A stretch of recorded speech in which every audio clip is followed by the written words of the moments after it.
Hey guys, it's the VC Andrews Critiquer back with another editorial. Today we'll be talking about my favorite author of all time, Roald Dahl.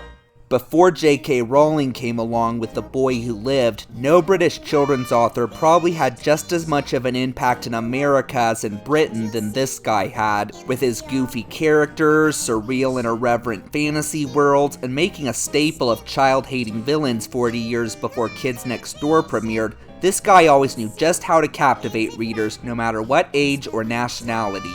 I wasn't a particularly eager reader as a kid, but I loved all of Dahl's books, and when I started one, it was very hard for me to stop. I just couldn't wait to see what bizarre silliness or kids' book envelope pushing this guy would have in store. Special mention to my 3rd grade teacher who played a big part in getting me into them. And I also enjoy every Dahl adaptation. Even the more mediocre ones in recent years still have at least a couple things that I really admire about them, and today we'll be talking about Disney's 1996 adaptation of Dahl's very first novel, James and the Giant Peach. This has always been one of my favorite Dahl adaptations since I first saw it in 3rd grade after we read the book in class. It's exciting, it's funny, it's relatively faithful to the book, and the talents of the people behind it really shine. For the most part anyway. I say that because there are a couple big things about this movie that I would have done a bit differently. Let me just make it clear, these issues I have don't stop me from liking the movie overall, it's just that entertaining. But yeah, there are a couple ideas here that aren't necessarily bad, but really needed a little more tweaking and explanation. So now I'm going to detail all the things I would have fixed if I was working on this primarily incredible stop-motion classic. Number 1, the visual style, or at the very least certain parts of it. The animation itself is actually pretty good overall. The movements are very smooth and the designs have that trippy Lane Smith charm to them, but there are just some parts that feel a little too cartoony. If the film was entirely stop motion then I wouldn't have minded so much, but it's only James and the Bugs that are supposed to have this look. The rest is supposed to be out of our own live-action world, and the over-stylized look to certain parts just doesn't feel that natural. Like take the ocean water for example. Yeah, it's pretty, but does this look even remotely like something from our own world? I think not. And just look at the seagulls, either they got into the green things too, or some corrupt company's been dumping toxic waste on the beach. Again, if this was all stop motion then it would have been fine, but they don't work at all for what's supposed to be representations of realism. The robotic shark also could have looked a little more down to earth, though it's not as bad as other examples, and the skeleton pirates have a little more lax because who knows, maybe they were always cursed skeleton pirate demons that looked this way. And to be fair, most of the sets look flexible enough to fit in either a live action or stop motion environment, except for this shot of New York.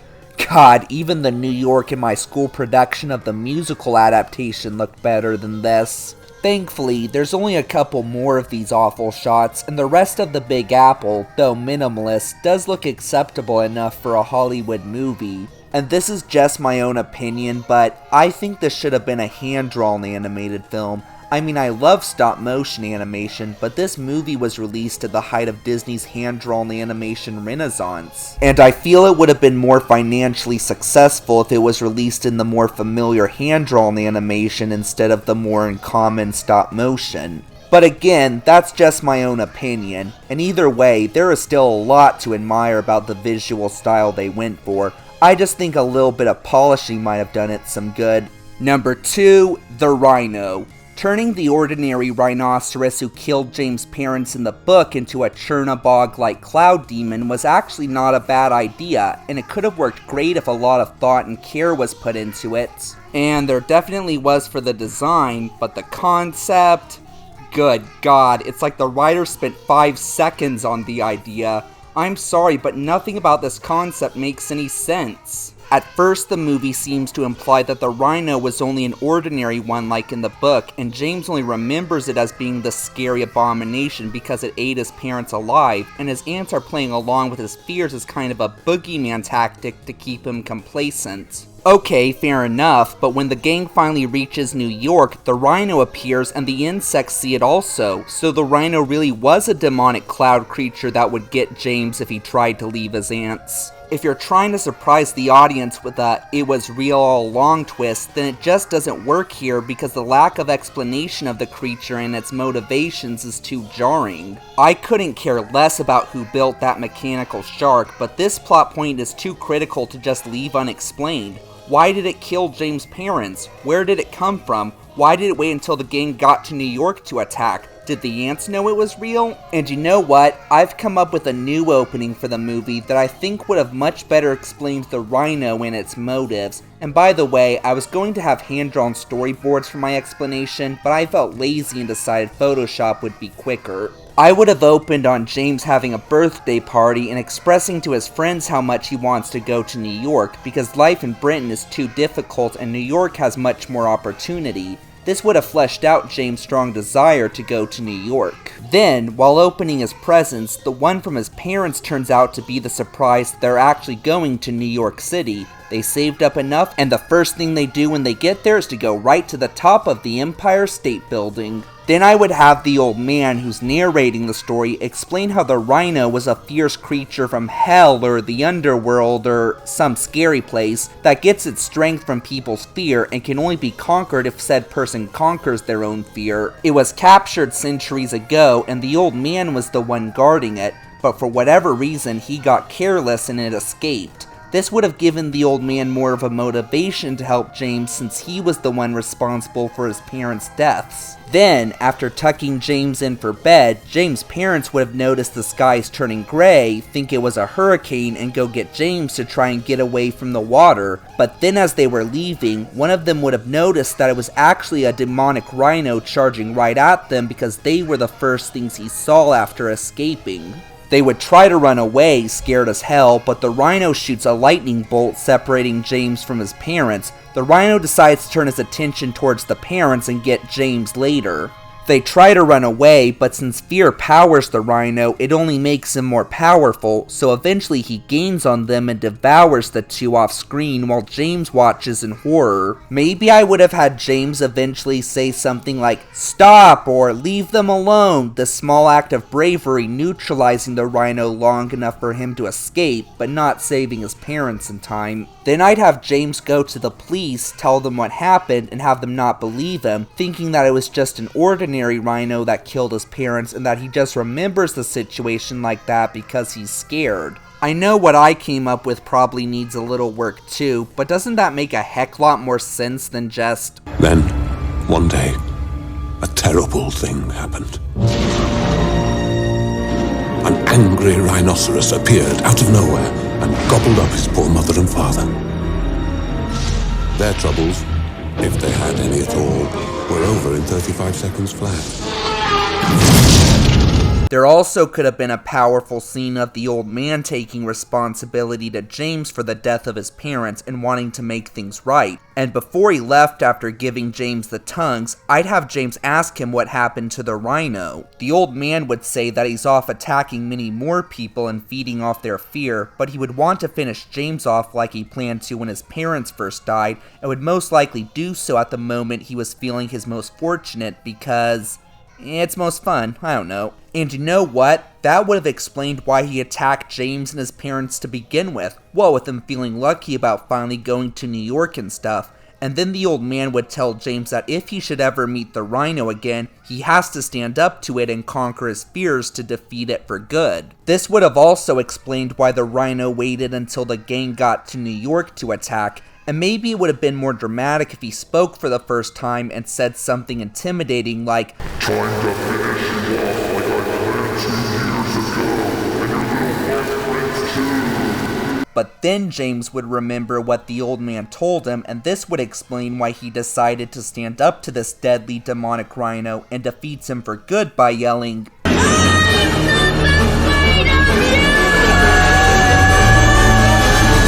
"Wow, I really fixed this idea up, didn't I?" Well, maybe if the unnecessary reboot does go into works, the filmmakers will see this video and take inspiration from it. No royalties are necessary, by the way. Good storytelling is its own reward. Number 3, the ants getting to New York. Here's a little known trivia fact. One of the film's writers, Carrie Kirkpatrick, said that the original plan for having the ants follow James to Manhattan was just to have them take a cruise or an airplane there. But then story artist Kelly Asbury suggested having them just show up on Fifth Avenue in their flattened car covered in seaweed and kelp, implying that they were so determined to get their peach back they literally drove clear across the Atlantic Ocean floor to do so. Kirkpatrick and the rest of the story team liked that idea much better and figured it's a fantasy, so anything's possible. True, and I could easily accept that the ants were able to hold their breath underwater for several days without drowning, catching pneumonia, or starving to death. Or that their car could run underwater with a limited supply of gas, headlights powerful enough to light the darkest part of the ocean and not be crushed by underwater pressure. There just had to be one little addition: diving gear. Okay, no, I'm just kidding. What I would have done was, while they were moping around about their peach being gone, one of James' crocodile tongues would have been jumping around and zapped the car with them in it. They would be screaming, and then it would cut to black, leaving us in suspense as to what happened. Then when the ants show up in New York to try and take back James and the peach, James would whisper to his aunts asking them how they found him, and they'd whisper back that when they were zapped by the crystals, it magically made them know he was sailing their peach to New York, and also gave them the ability to breathe and drive underwater so they could chase after him. See, if that one little detail was included, then it would have been perfectly logical how the ants were able to find out where James was going and drive their car through the ocean. And you may be thinking it might have been a little contrived to have the green things do that to them, but honestly it wouldn't have been, and here's why. The green things seem to make one's personal greatest desires come true. Most people want produce to grow as big as possible, hence why the peach grew house-sized when affected by the tongues. The bugs wanted to be big and human-like to get away from Spiker and Sponge. And James turning stop motion?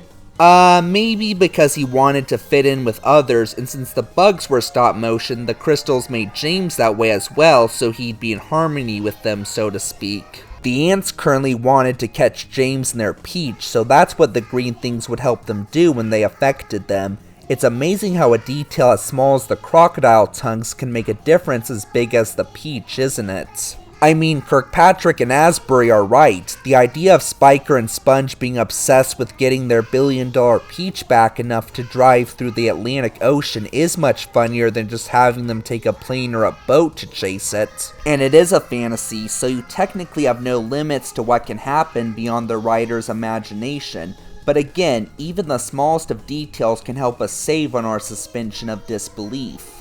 Number 4, the song My Name is James. Okay, I know the songs in this film are not especially popular, but I don't care. I love all of them. Except the first one. Actually, I retract that somewhat. The rhythm is very sweet and heartfelt, and Paul Terry's corny singing does have the same kind of cheesy child singer charm of Somewhere Out There, but the lyrics... My name is James. That's what Mother called me. There were people in the city, and they kind to me. But it's very, very far away, you know. Come on, Newman, you're more creative than this. So how would I have fixed the song? Well, I'm no songwriter, but I think if the song had been completely about New York and the desire to go there, it would have been a little more interesting. Not much, but still better than just bland lyrics about the main character. This is what I got.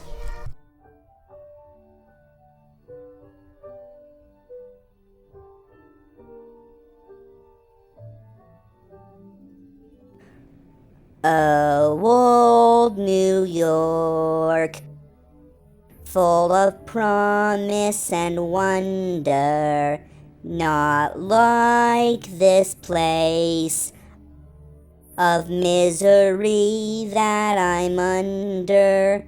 With your Liberty shining statue and your paradise of a park, the angels up above, I bet, shout hark or hallelujah on Easter.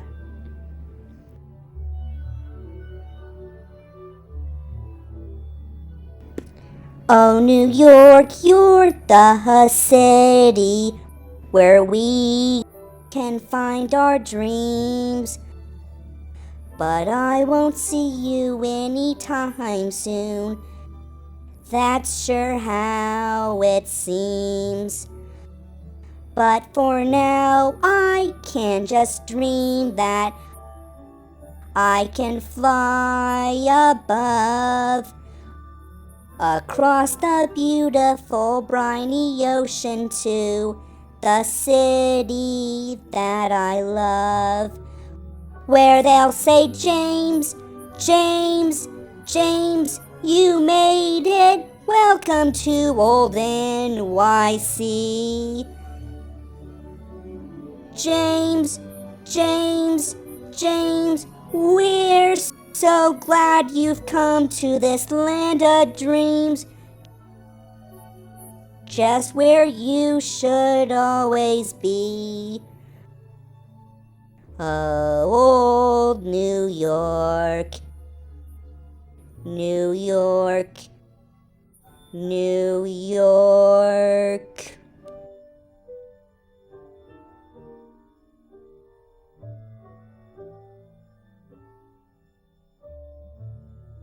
Good night. Pleasant dreams. Now doesn't that sound at least a little more heartfelt? Singing about all the awesome parts of Manhattan and your disappointment from not being able to go there make for a much better song than just about what your name is. Plus it foreshadows how James will eventually fly across the sea to New York. Again, the other songs are all awesome and are really engaging, but the first one definitely needed work. Number 5. Keeping the alternate post-credit scene. As you probably know, we never find out what happens to Spiker and Sponge after the crane takes them away. They most likely went to prison for all they did, but we don't know anything for sure. Except maybe that their reputations were badly shattered based on that arcade game featured in the post-credits scene. But I happen to own a PDF copy of the original screenplay of the movie, and it features a different post-credits scene showing Spiker and Sponge's fates. I would tell you about it, but it's too funny for words alone, so I'm going to show you instead. I look and smell, I do declare, as lovely as a rose.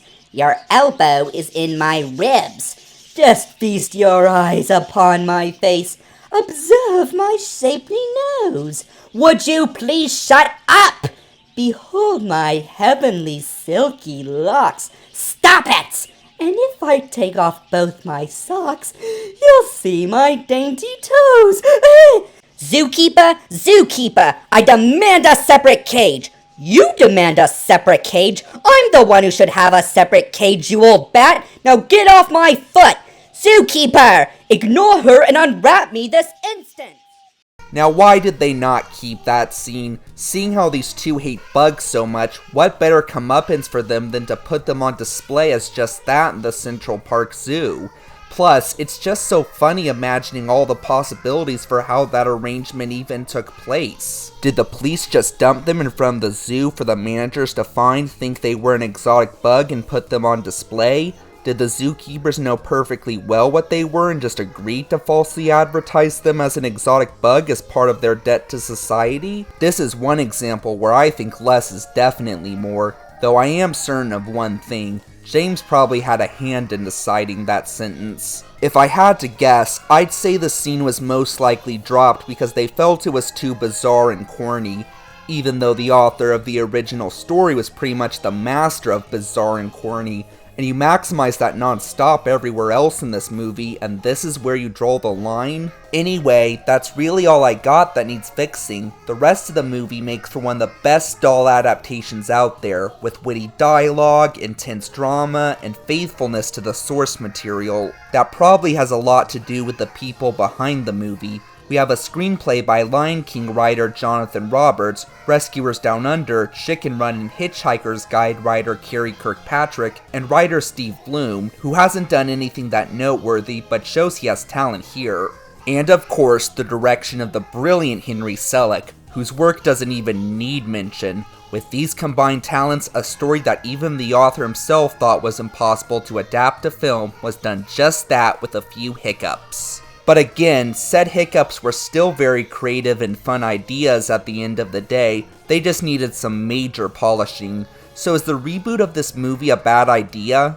I'm honestly not too sure. I mean, it would be nice to see the problems of the movie fixed, but the rest is just so good, I don't even know if it's worth it. I know for a fact that the new cast will never top the one in the original. All of the celebrities were perfect as the wisecracking insects, especially Dreyfuss and Sarandon. Joanna Lumley and Miriam Margolyes do very well at being both goofy and intimidating as the ants. Paul Terry's definitely not Stranger Things worthy, but he really makes you care about James with his endearing performance and convincing display of suffering while living with Spiker and Sponge. So if Disney wants to reboot this movie to fix the issues at hand, then I'm open to that. But on the whole, the reboot won't even come close to topping the stellar and exciting Doll adaptation.